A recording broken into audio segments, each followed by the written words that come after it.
Sikiliza mdogo wangu, mimi shida yangu ni kusaidie. Ndio shida yangu.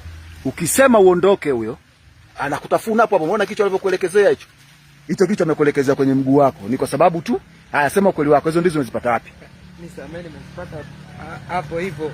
Yaani umezipata hapo shamba la nani? Nimezichukua tu kwa sababu sisi njaa tu, yani njaa kwa sababu mimi naishi na mdogo wangu alafu sina kitu. Sasa ndio uje kuiba kwenye mashamba ya watu. Yaani uje kuiba. Sasa haya angekugonga huyo, angekuruma. Yaani huyo ndo amekukamata ili wewe usiondoke. Yaani ukitingishika ujue umelika. Na mimi nakurekodi hii video ili niende niwapelekee serikali wasiseme kwamba labda nimekuonea. Huyo yeye ataondoka na shughuli zake.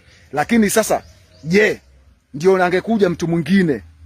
Mimi kwa sababu ndo mwenye shamba naweza kumtoa huyo, umeona anaondoka huyo, hana shida. Je, ndio kama angekuwa mtu mwingine? Singekuua mdogo wangu? Ndio, lakini sitorudia tena, nisamee. Yaani kwa nini wewe watalishe maisha yako kwa eti kwa sababu ya ndizi hizo? Ndizi hizo ndio utalishe maisha yako kuingia mashamba watu kuiba. Sasa mdogo wangu mimi nakuachia kwa sababu yule jamaa usimwona anakuachia.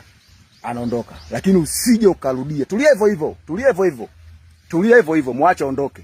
Usije ukarudia tena. Ukija ukirudia kitakachokukuta.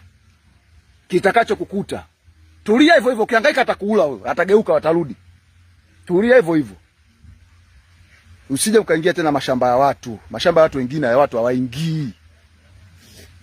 Acha kelele sasa. Mwacha aondoke. Mwenyewe anaja atakufungua ataondoka.